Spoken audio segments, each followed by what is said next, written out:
estamos en las meriendas del Seidín, ya más o menos todos lo conocéis, lo sabéis. Normalmente el último sábado del mes, pero como este mes en la Semana Santa se ha adelantado, ¿vale? Ya sabéis todos que fuera café y té para todo el que queráis, ¿eh? Y bueno, la próxima charla es el día 28 de abril y será de la interprofesional, ¿vale? Hoy la charla es de Granada Acoge, más o menos, Granada Acoge, más o menos todos sabéis lo que es Granada Acoge, ¿no? Es una asociación que ayuda a los inmigrantes pues, a buscar casa, trabajo y los asesora en todo lo que puede, ¿vale? Y ahora ya con nuestro compañero Juan nos va a dar una charla, ¿eh?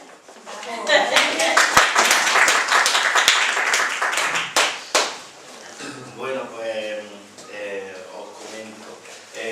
Vamos a hacer una charla sobre los nuevos discursos racistas.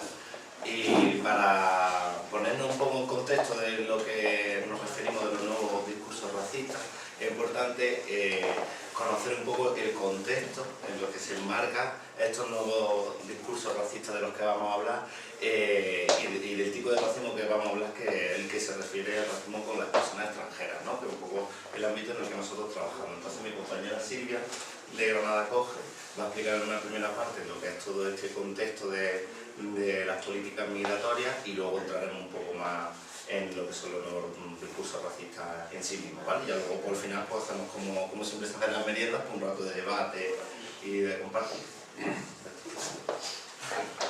Pues buenas tardes. Entonces, pasamos del micro, ¿no? ¿Se me escucha bien? Es que... No, del micro no, porque no se escucha bien. Con este... Uy, se me escucha bien ahora.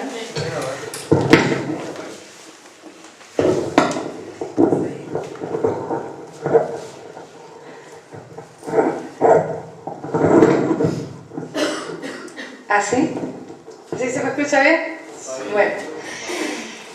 Bueno, pues buenas tardes. Sí, como decía Juanma, queremos hablar de los nuevos discursos racistas, el tipo de discurso racista que está surgiendo ahora en muchos países europeos y que, bueno, pues lamentablemente vamos a ir viendo también cómo crecerá probablemente en España, en un contexto donde de pronto hay un auge también de la extrema derecha, de discursos xenófobos en muchísimas partes de Europa. Entonces, eso es una realidad que a nosotros nos viene preocupando desde hace bastante tiempo y creemos que, bueno, también estos discursos racistas no responden solamente a una coyuntura, sino también a toda una política migratoria de un sistema que ha, bueno, tratado a las personas inmigrantes como el otro, como alguien que sobra, como alguien que solamente está aquí en caso de que lo necesitemos, ¿no? Pero no se considera un ciudadano más. Entonces sí queríamos dar como un pequeño repaso a lo que son este contexto de políticas migratorias para entrar al tema de los discursos racistas, ¿vale? Entonces yo voy a intentar no extenderme mucha información, pero la voy a hacer lo más rápido posible para hablar luego realmente del tema de los discursos racistas. Entonces, bueno, lo que os decía, hay en principio una visión instrumental de la inmigración, ¿no? Entonces, una persona puede documentarse, tener la documentación en regla siempre y cuando tenga un contrato de trabajo. Es decir, no lo vemos como una persona más, sino como un trabajador, ¿no? Entonces, una persona que llega, esté indocumentada, pues tiene que pasar 3 años indocumentado, demostrar que está indocumentado y para poder documentarse, señalar que viene una oferta de trabajo, es una oferta de trabajo a tiempo completo por 1 año, con lo difícil que es eso conseguirlo ahora, ¿no? Entonces, si para los autóctonos es difícil, pues para cualquier persona inmigrante pues también, ¿no? Entonces, realmente se está instrumentalizando, viéndose.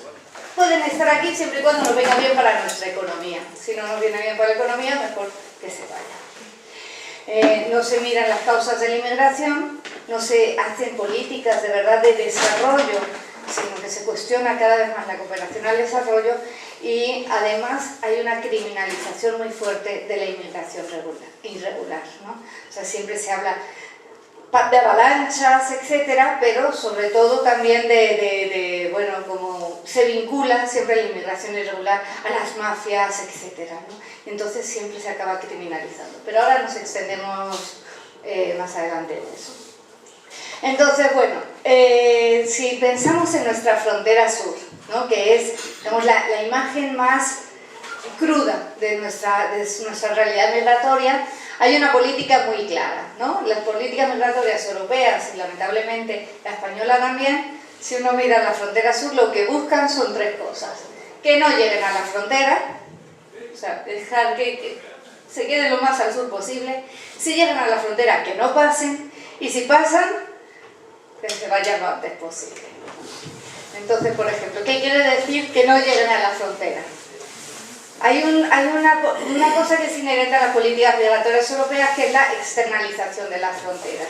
Esto quiere decir que ya la frontera no está solamente en España con Marruecos, sino que cada vez se va buscando más la ayuda de terceros países para que sean ellos los que contengan los flujos migratorios. Entonces no nos importa que esos países puedan violar los derechos humanos, que puedan violar los derechos humanos de las personas migrantes, mientras que lo hagan ellos. Nosotros miramos hacia otro lado y vamos conteniendo los flujos cada vez más al sur, ¿no? Por otro lado, como veremos más adelante, se condiciona la ayuda al desarrollo. La ayuda al desarrollo, se ayuda a un país siempre y cuando este país realmente nos ayude a contener los flujos migratorios. Y hay una cuestión que uno dice, bueno, pues ¿por qué no vienen con papeles? Pues porque no pueden, porque no existen realmente vías legales que permitan que estas personas se saquen un visado de trabajo o de lo que fuera para poder venir sin jugarse la vida. Entonces, cuando decía de la externalización de la frontera, vemos cómo se va desplazando la frontera más hacia el sur. Si esta es la frontera, digamos, política, ¿no? Entre lo que es Europa y África, esa va bajando, se empieza a hacer un tratado con Marruecos. Con Marruecos no se mete en Europa nadie. Ya puede haber problemas en el Sáhara, ya puede haber problemas en el Rif, que nadie en Europa, ningún gobierno europeo realmente va a denunciar estos casos ni poner presión a Marruecos. ¿Por qué? Porque Marruecos es el mayor aliado que tiene, en este caso España, pero uno de los mayores aliados de Europa en general, para contener la frontera, ¿no? Vigila la frontera para que no pasen de ahí. Pero ya con el Plan África, que se hizo hace más de una década, el Plan África se publicitaba como un plan de ayuda al desarrollo con todos los países del oeste de África. Y es un plan que lo que hacía precisamente es dedicar muchísimo, un porcentaje muy alto a que, un porcentaje muy alto de la ayuda recibida era en realidad para los puestos migratorios.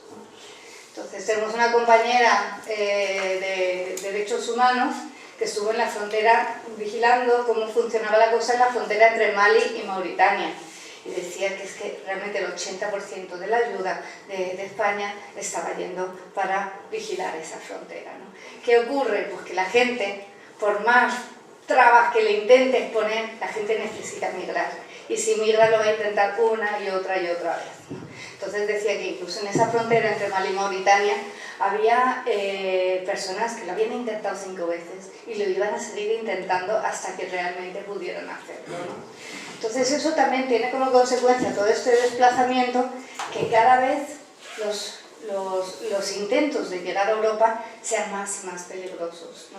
Tuvimos entonces como consecuencia de esto la crisis de los cayucos. La gente ya no se subía en las pateras para cruzar el estrecho, sino que desde Senegal, desde más abajo, intentaba cruzar hacia las Islas Canarias, y bueno, pues se daba una mortandad muchísimo mayor, o sea, incluso llegaron restos de cayucos a las costas de Brasil, porque bueno, se extraviaban en el océano y llegaban con las corrientes hasta allí, lleno de cadáveres. Entonces, bueno, pues esta es la Europa fortaleza, ¿no? Una Europa que decide que en lugar de invertir en que la desigualdad entre norte y sur sea menor, pues hay que fortalecer nuestras fronteras y evitar que la gente suba hacia los países más ricos, ¿no? Entonces, lo que os decía, estaba el plan África con países del oeste de África, y en el 2016 esto se hacía, bueno, pues por lo menos se disimulaba un poco y se decía, bueno, esto es ayudar al desarrollo, etc. Pero ya a partir del 2016, que empieza a haber una gran cantidad de personas refugiadas en Europa, pero también una cierta reacción negativa por parte de la población, pues los países cada vez lo dicen más abiertamente. Empiezan a decir, bueno, pues mira, vamos a destinar 8.000 millones de euros a aquellos países del norte de África que de verdad ayuden a contener las fronteras. Y si no, no reciben esa ayuda, y punto, ¿no? Y entonces, en ese contexto está también el Tratado de la Unión Europea con Turquía, ¿no? Cuando los refugiados pues, deciden que hay que devolver a muchas de las personas que estén en Grecia a Turquía y que Turquía se haga cargo.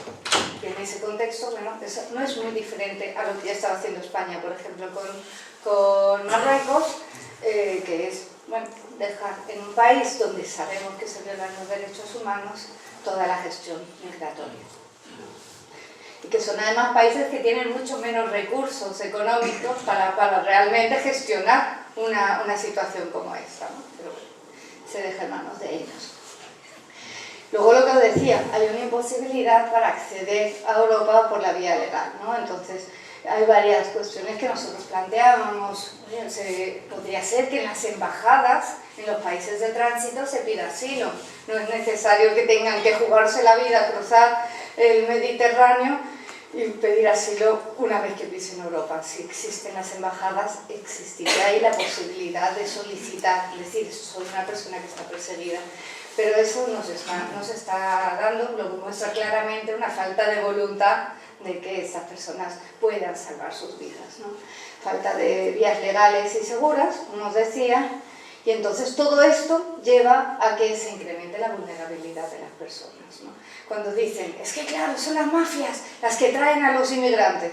No, a ver, son las políticas migratorias europeas las que le dan la llave a todos los que puedan lucrarse de esa necesidad, ¿no? Entonces, en realidad, las causas de que la gente se juegue la vida no están en la mafia, está en esa necesidad que se ha creado, en la falta de vías alternativas para hacerlo, ¿no? Entonces, bueno, pues mucha gente sí puede haber trata de seres humanos que necesitan salir y caen en esa necesidad de que alguien los pase de cualquier manera, ¿no? La segunda parte, habíamos dicho que no llegan a la frontera. Ahora bien, si llegan, que no pasen, ¿no? Entonces, ¿qué hacemos? Pues blindamos la frontera, vigilamos las costas para evitar que entren. Entonces, hemos visto muchos casos, lamentablemente, de vulneración de derechos en la frontera, ¿no? Vemos una valla, y si veis la valla de Melilla, si alguna vez tenéis la ocasión de ir, es que son 3 vallas, ya no es una, son 3 vallas que están con concertinas arriba. Pero ya te vas a lado marroquí, el lado marroquí ha hecho un foso, ha hecho otra valla solo de concertinas y ha hecho garitas de vigilancia, ¿no? Entonces es que realmente es un blindaje absoluto de esa frontera. Pero como hemos visto en algunos casos, en el Tarajal, es que no les ha importado tirar pelotas de goma a las personas que intentaban entrar a nado, ¿no? Entonces, utilización incluso de material antidisturbios contra estas personas. Y luego, una cosa que denunciábamos desde las ONG muchísimo, las devoluciones en caliente. Una vez que alguien entraba en suelo español, pues ya estaba en suelo español, no se le podía devolver simplemente a Marruecos, porque entre otras cosas podía ser solicitante de asilo, por ejemplo, bueno, y porque vulnera todas las leyes que teníamos en cuestión de esto. Y resulta que, de forma muy arbitraria, dentro de la ley Mordaza, cuelan las devoluciones en caliente y las ponen como algo legalizado, que incluso en Europa las han declarado que son que son contrarias a los derechos humanos y sin embargo se han suscrito.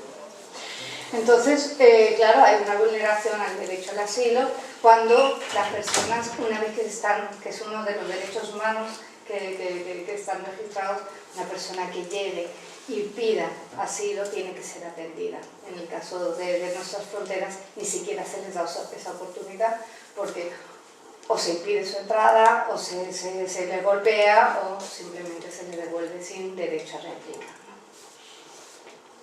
Entonces, bueno, pues ahí tenemos una parte de la valla, que decíamos eso de Ceuta, de las tres.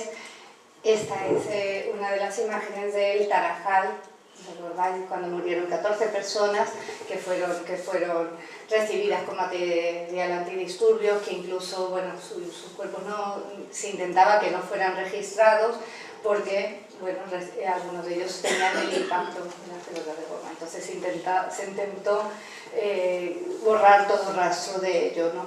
Y es más, las familias que están pidiendo justicia no han podido acceder al territorio español, ¿no? Ni siquiera.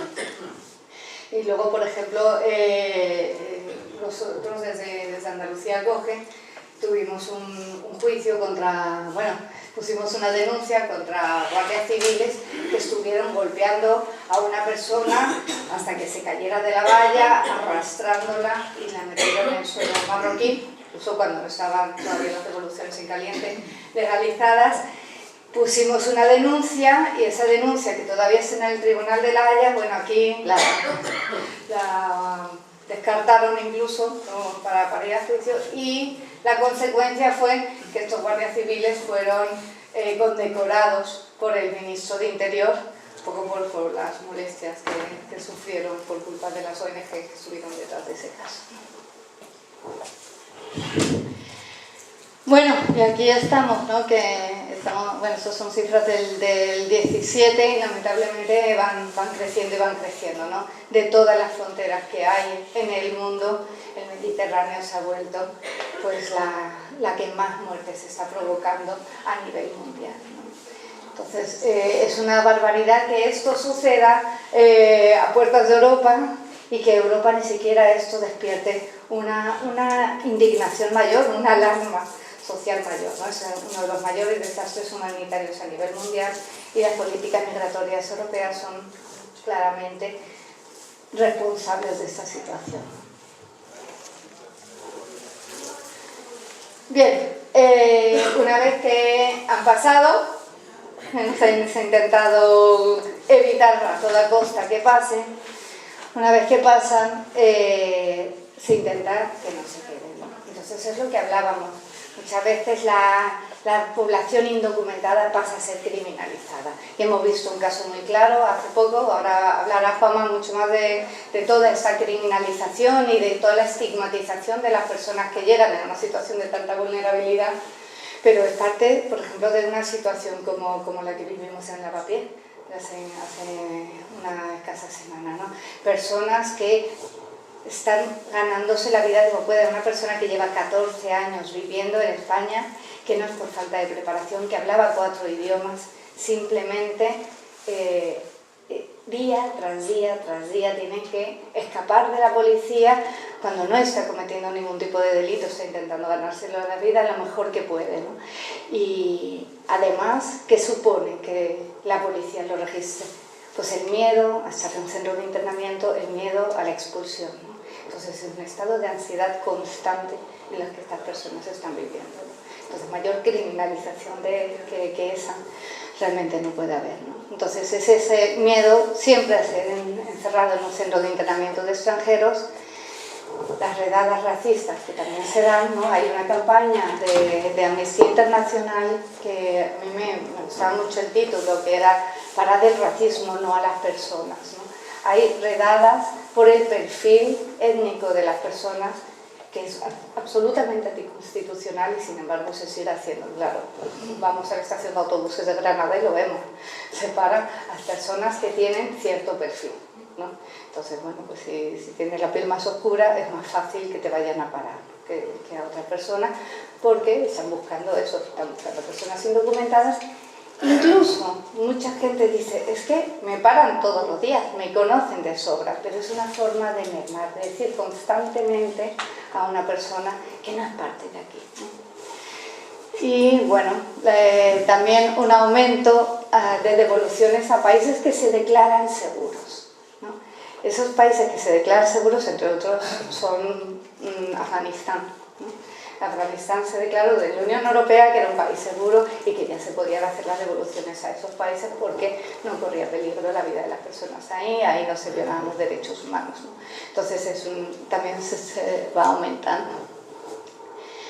Entonces, con la criminalización de la persona inmigrante, lo que se va haciendo es generar una alarma social, ¿no? Si constantemente en los medios de comunicación, en los discursos políticos, se va planteando un vínculo entre la inmigración y la delincuencia, ¿no? En cada periódico que dice, bueno, el rumano, etc. ¿no? Siempre que alguien comete un delito, ser extranjero, se tiene que resaltar.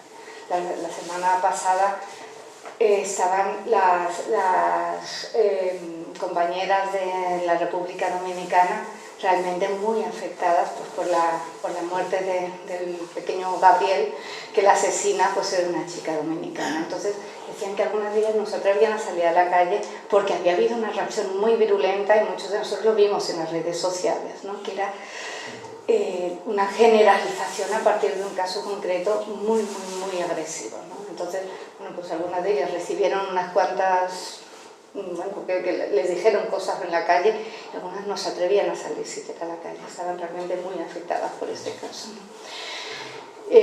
Bueno, las cumbres políticas ya ahora abiertamente vinculan inmigración y terrorismo, o sea, los que vienen, situación precaria que sea, por ahí se cuelan muchísimos terroristas y tenemos que blindar las fronteras como sea, ¿no? Siempre se está ahora ya vinculando yihadismo e inmigración, aunque sean dos temas totalmente distintos, ¿no? Pero se está vinculando como parte de esta criminalización general, ¿no? Entonces también se habla de la invasión cultural, luego lo veremos con Juanma, ¿no? O sea, como la gente empieza a tener miedo de que es que nos van a islamizar Europa, es que vamos a perder nuestras tradiciones, es que no quieren integrarse y además quieren imponer su forma de trabajar, etc. Y luego, bueno, pues también el vínculo con mafias de todo tipo, ¿no? O sea, si hablamos de albano-kosovar, pues todos nos mete una imagen en la cabeza, ¿no? También se vincula de esta manera el terror, la delincuencia y la criminalidad. Bueno, un caso evidente que criminaliza a la población inmigrante son los centros de internamiento de extranjeros, ¿no? Cuando metes en una cárcel a personas que no han cometido ningún tipo de delito, pues queda absolutamente claro que se está criminalizando. Entonces se priva de libertad a personas que no han cometido ningún delito y se las mete en unas instalaciones que son absolutamente deficientes, ¿no? Entonces uno ve, por ejemplo, el que tenemos ahora en Andalucía, tenemos uno, que en realidad son dos, que es el de Algeciras y Tarifa. En Algeciras era una cárcel que se descartó como cárcel porque se caía a pedazos, y esto ya hace décadas. Sin embargo, para personas extranjeras no había ningún problema en seguir utilizándola, ¿no? Entonces tiene derrumbes internos, entonces se dejó utilizar un tiempo, etc. Y la que está en Tarifa, que está en la isla de las Palomas, que es un paraje precioso, es un antiguo cuartel que también se dejó de usar porque estaba en un estado de abandono absoluto. Entonces esa deficiencia de las instalaciones es muchísimo peor que las cárceles normales, ¿no? Porque no hay un control y realmente, bueno, muchas veces no tienen ni privacidad, las letrinas están dentro de las habitaciones, etc.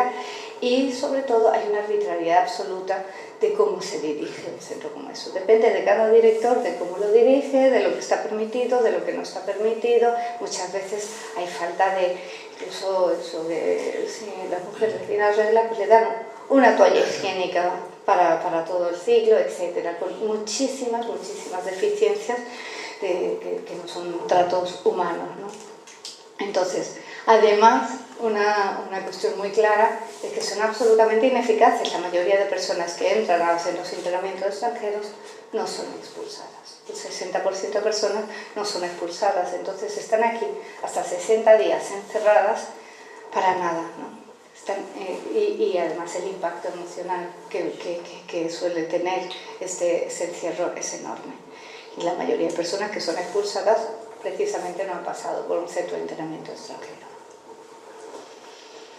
Y bueno, me parecía importante pues recordar a algunas de las personas que han perdido la vida dentro de los centros de internamiento de extranjeros, personas cuyos casos no se han investigado, ¿no? Sabemos de varios de ellos que han muerto, que ha habido probablemente negligencia médica, que ha habido desatención y sin embargo se ha quedado en el olvido cada uno de sus casos. Ahora mismo hay una iniciativa en Barcelona precisamente para hacer una plaza Idrissa Diallo y también para repatriar su cuerpo tantísimos años después, ¿no? Que murió en el 2012. A toda esta lista habría que ahora sumar la persona que murió en la cárcel de Archidona, una cárcel que todavía no estaba habilitada y de pronto, bueno, por una gestión, no sabían cómo gestionar los flujos migratorios, habilitaron una cárcel para hacer un centro de internamiento extranjero, con absoluta falta de legalidad, ¿no? Y ahí hubo unos disturbios internos y una persona aparece muerta. No se ha investigado y se ha dado carpetazo a eso sin que haya ocurrido tampoco ninguna alarma más allá, ¿no? Estos son los centros de internamiento extranjeros que hay en Europa, los principales centros de internamiento, y también una cosa que hay que decir es que en otros países europeos las personas pueden llegar a estar encerradas hasta año y medio, ¿no? Y con unos compañeros de Holanda, por ejemplo, comentaban que conocían casos de personas que han estado hasta 11 años encerradas, porque tú los encierras año y medio como máximo, pero nada impide que al día siguiente de salir a la calle los vuelvan a encerrar. Entonces había gente que había enlazado todos estos internamientos hasta más de 10 años. Dentro de la criminalización, bueno, pues las redadas racistas se han vuelto algo bastante común, ya no solo en nuestras calles como una práctica habitual, sino incluso como una cosa institucionalizada. Hubo hace unos años una que causó mucha indignación entre las organizaciones que luchamos por los derechos humanos, que se llamó Mos Maiorum, que quiere decir las costumbres de nuestros ancestros. Y fue una campaña que se hizo por toda Europa diciendo, mira, en estas 2 semanas necesitamos, o no, un poco más, era en un mes, necesitamos que se detenga a personas de perfil magrebí, porque vamos a empezar a expulsar. Y entonces hubo, con una organización en toda Europa, en trenes, en estaciones, en lugares públicos, se empezó a detener a toda una serie de personas con el mismo perfil étnico, ¿no? Y bueno, pues ya está como parte de la política europea, ¿no? Y luego lo que decíamos, alianzas con países que no respetan los derechos humanos, ¿no? Entonces, si Afganistán es un país seguro y los primeros países que devolvieron a personas a Afganistán fueron Alemania, Dinamarca, Suecia, Noruega, países que siempre se han vanagloriado de que son países que respetan los derechos humanos y que, ¿no? Entonces fueron ellos los primeros que devolvieron a Afganistán, se ha vuelto una práctica habitual, y uno de los casos ahora mismo más flagrantes es el de Libia, ¿no? En Libia se salió hace no mucho un reportaje donde se mostraba claramente que se ha vuelto a crear el mercado de esclavos en Libia.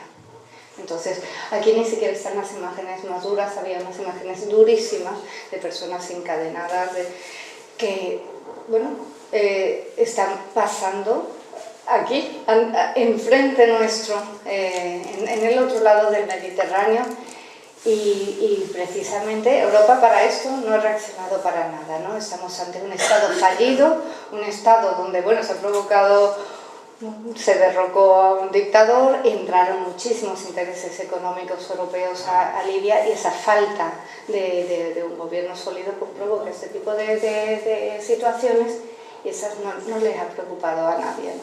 Entonces son unas situaciones espantosas las que están ocurriendo en Libia. Ese vacío de poder además está provocando que haya, bueno, pues ejecuciones para el tráfico de órganos, etcétera, ¿no? Porque son personas que ahora mismo se están tratando como si no fueran personas, ¿no?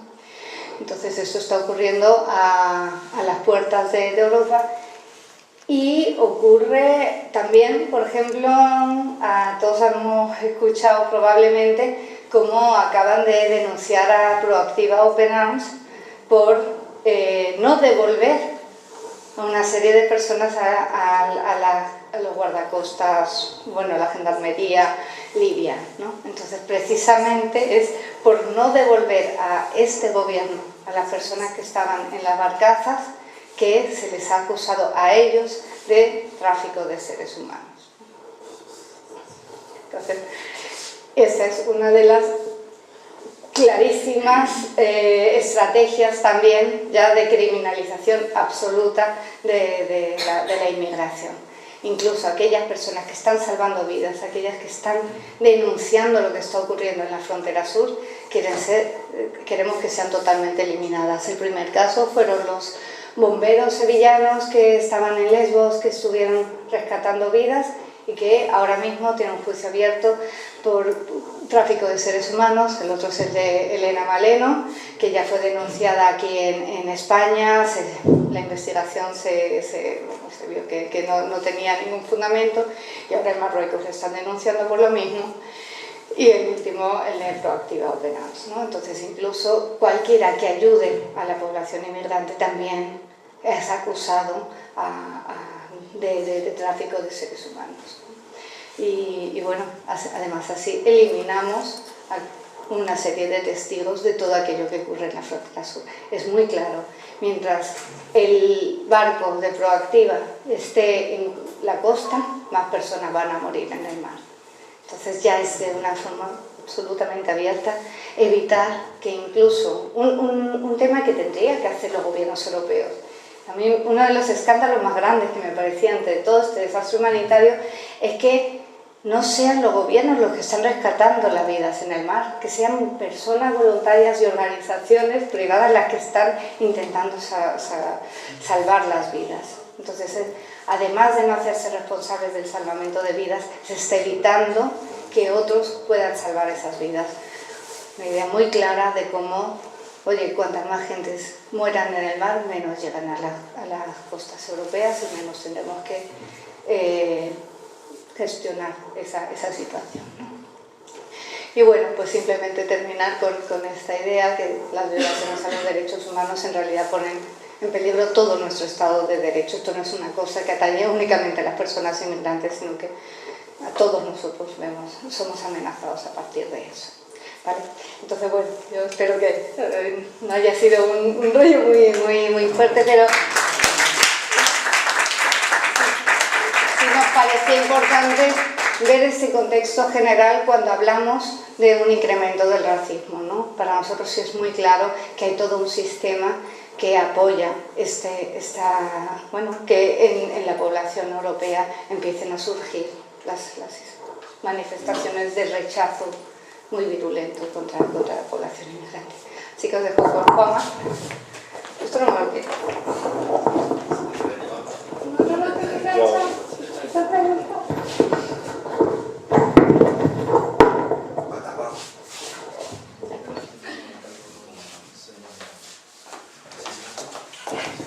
¿Se me escucha? Sí. Estupendo. Pues te voy a poner en silencio. Bueno, pues ya viendo todo este contexto de cómo tenemos un sistema estructural racista, vamos a ver un poco cuál ha sido un poco la evolución de estos últimos años en cuanto a las estrategias de difusión del racismo entre la población, que es un poco lo que se trata de los nuevos discursos racistas, ¿no?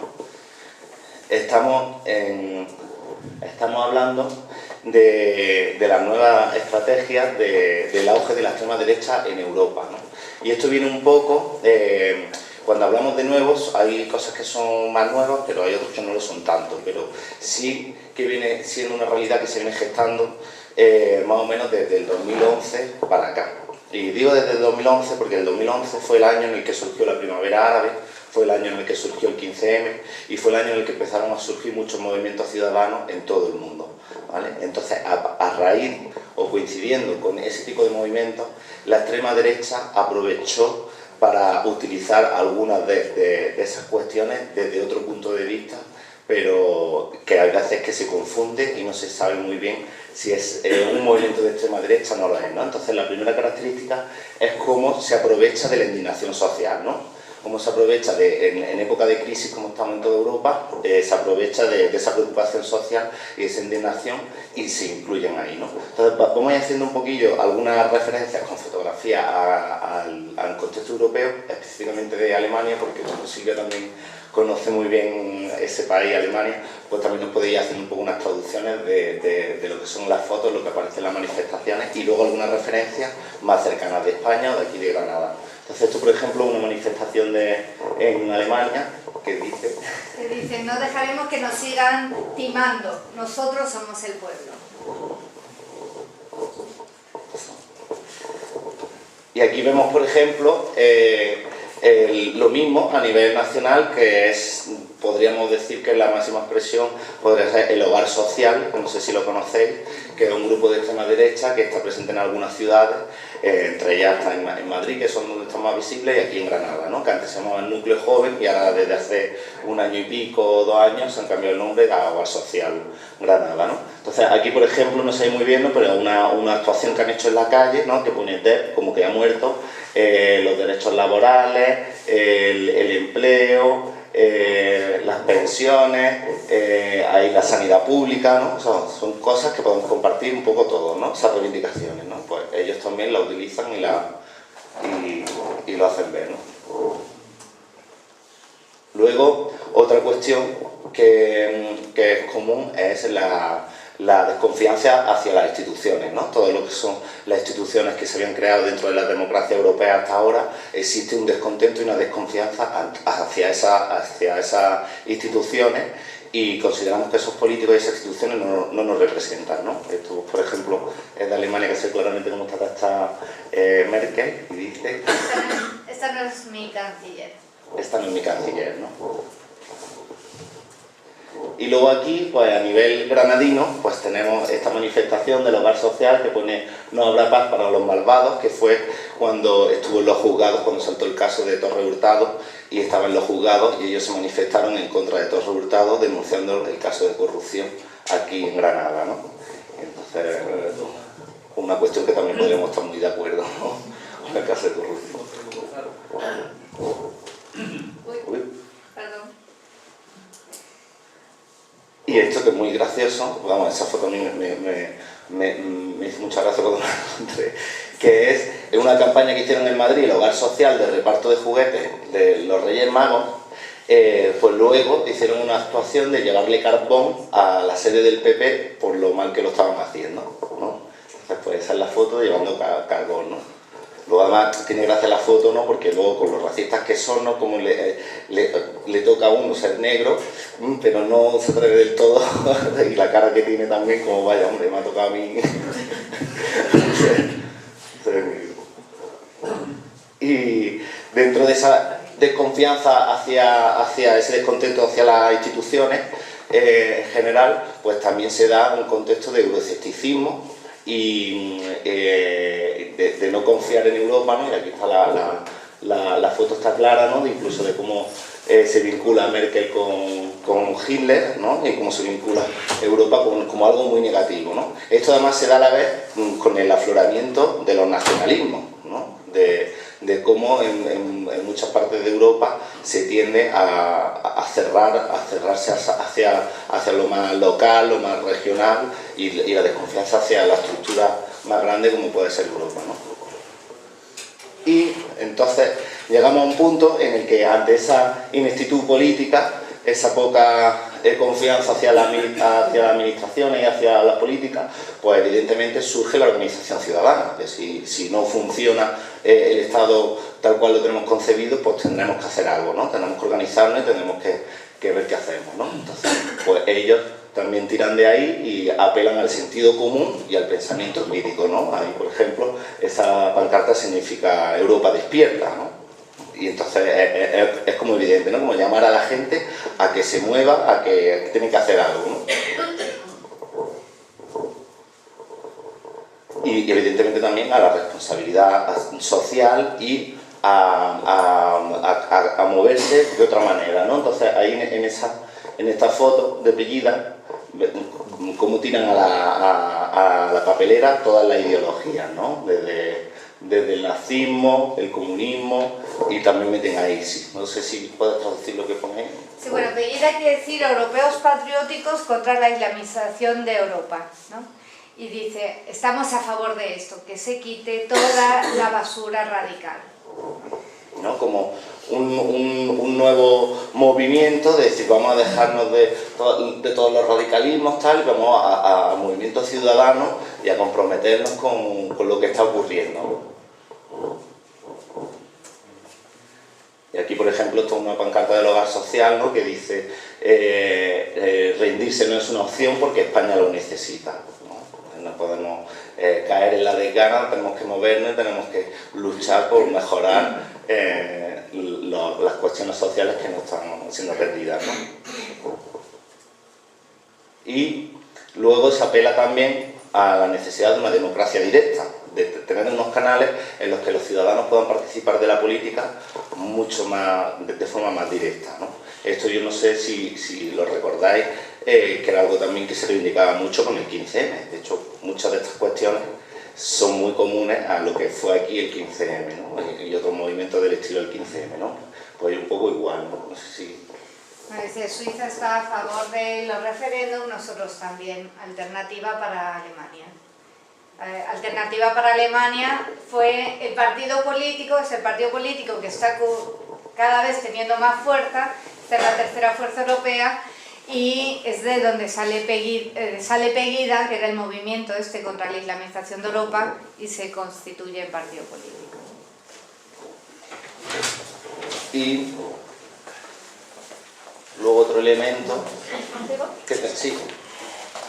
que es común a estos nuevos tipos de discursos racistas, pues es toda la crítica al sistema capitalista que tenemos actualmente, ¿no? Están en contra de las multinacionales, en contra de los bancos, en contra de todo lo que nosotros podemos, ¿sabes? Lo que se puede considerar como neoliberal, pues ellos lo critican, ¿no? De la globalización y de todo lo que comporta el sistema capitalista, sistema económico. Y ahí pone... Que los griegos sufren, los alemanes pagan, los bancos ganan dinero.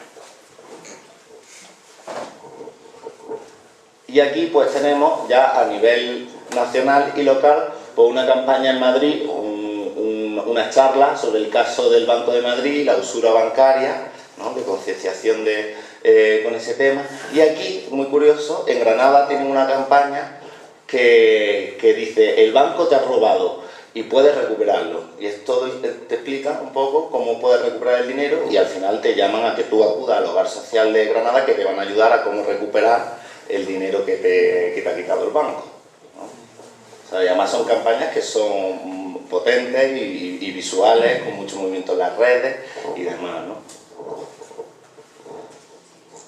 Y luego evidentemente también pues existe una desconfianza hacia los medios de comunicación, ¿no? Evidentemente por los medios de comunicación todos sabemos cómo son, cómo mienten, cómo nos dicen la verdad y cómo no reflejan la realidad tal cual es, ¿no? Pues entonces ellos evidentemente también están de acuerdo con toda esa crítica generalizada hacia los medios de comunicación, ¿no? Como que no son fiables para poder informarte, ¿no?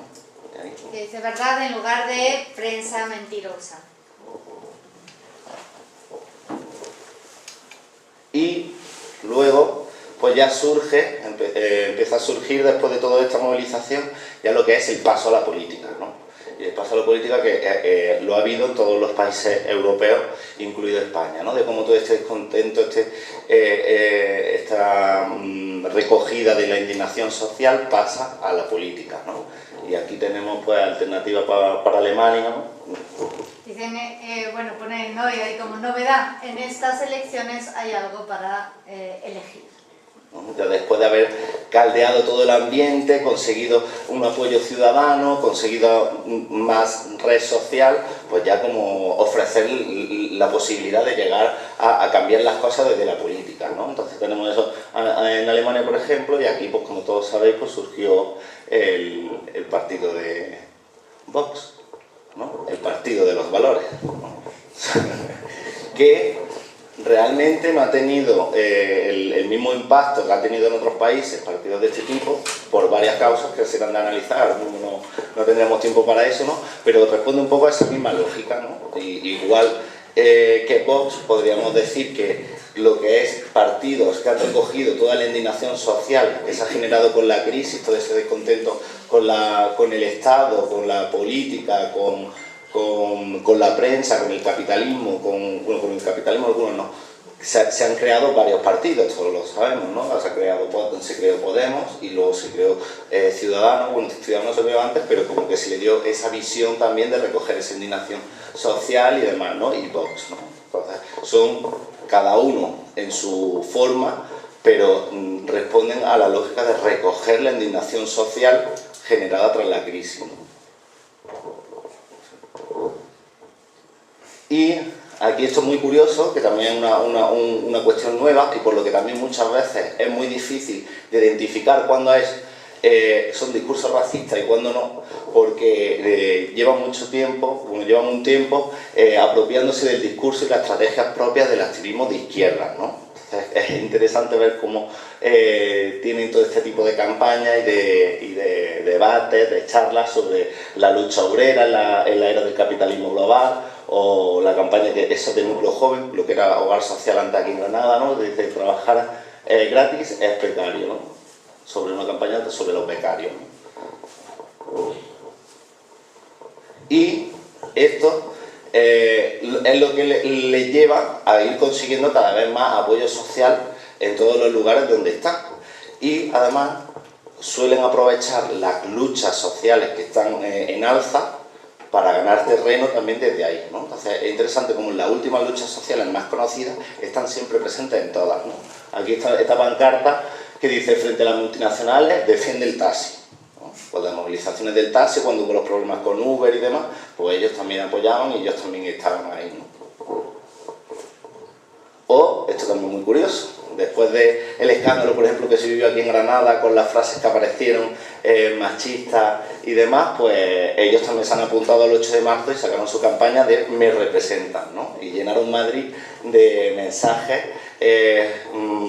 feministas, no creo que ellos se consideraban feministas, ¿no? Pero acerca de la mujer, que algunos de ellos son un poco carcas, diríamos, porque lo he leído algunos, ¿no? Me representan las mujeres que defienden a la familia, o me representan hay algunos que se les ve el tono diferente, ¿no? Pero hay otras, como estas, que realmente podríamos defenderlas todas, ¿no? Me representan las mujeres políticamente incorrectas, ¿no? O me representan las madres trabajadoras, ¿no? Entonces, cómo juegan a ese doble discurso para ganar adeptos, ¿no? O, efectivamente, cómo no van a estar en la de las pensiones, ¿no? Un país que no defienda a sus mayores no tiene futuro, ¿no? Y además, fijaros con qué presencia ya.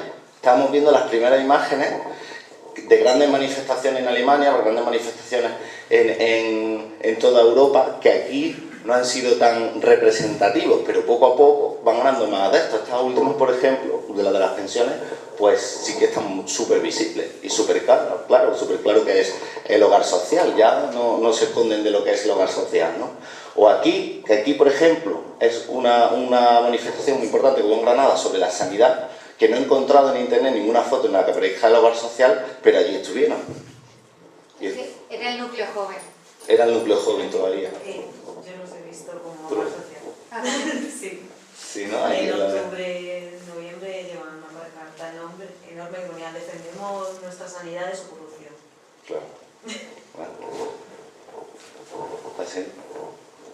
Y además de meterse en lo que son las luchas sociales generales, pues luego evidentemente también pasan al activismo, ¿no? Al activismo más básico de la ayuda social, por ejemplo con el reparto de alimentos, ¿no? Entonces estas fotos, por ejemplo, las he cogido que son de ayer, Estas fotos son de ayer, de un supermercado en el distrito de Beiro, de que ponen en sus redes sociales que muchas gracias a los vecinos de Beiro por la recogida de alimentos, y están todos los fines de semana en algún supermercado. Normalmente los viernes y los sábados están en algunos, se van rotando normalmente, pero cada vez tienen más presencia en eso, que efectivamente tienen recogida de alimentos solo para españoles, o sea, hacen reparto solo para españoles, y además reparten una documentación dentro de la justificación de que todas las ayudas sociales son para inmigrantes, y detallan las asociaciones dentro de ella con Granada Acoge que ayudan a los inmigrantes y que nos ayudan a los españoles en Granada. Y otras acciones sociales, como por ejemplo ya están empezando a hacer campañas de recogida de basura en los montes, campañas medioambientales, ¿no? de apoyo a esas causas, ¿no? Entonces, es muy importante ser conscientes de eso, porque en cualquier momento puede ser que nos encontremos en un contexto en el que ellos forman parte de la reivindicación y a lo mejor no nos demos cuenta. Es muy probable que también se vayan a meter o se estén metidos en el tema del ferrocarril, con el tema del ecologismo, pues en cualquier momento podrán meterse en la lucha. Entonces es importante ser conscientes de eso, ¿no? Pero luego, claro, evidentemente, aparte de todo este tema de nuevos discursos racistas que muchas veces se enmascaran, no se sabe muy bien si es de una cosa o es de otra, evidentemente ya luego tienen sus expresiones, tanto en el hogar social como otras facciones, claramente racistas, ¿no? Entonces esto es un caso también que ocurrió en Granada, ¿no? En general, de atacar la diversidad cultural, la convivencia y la igualdad de derechos, ¿no? Esto fue, no sé si conocéis la polémica esta que fue por junio. Sí, no recuerdo cómo sí. Pues esto fue de que se hizo un iftar comunitario.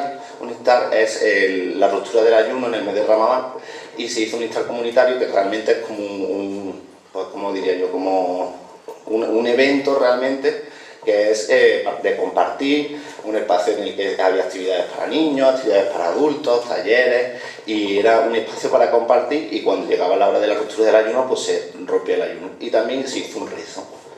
Es que por aquí está la foto. Ahí que se ve. Eso no duró más de 10 minutos, ¿vale? Vamos, yo estuve allí, y eso fue toda una tarde llena de actividades, de hacer cosas lúdicas, abierto a todo el mundo. No era solo para los musulmanes, evidentemente, era para todo el mundo, y eso fue solo 10 minutos, ¿no?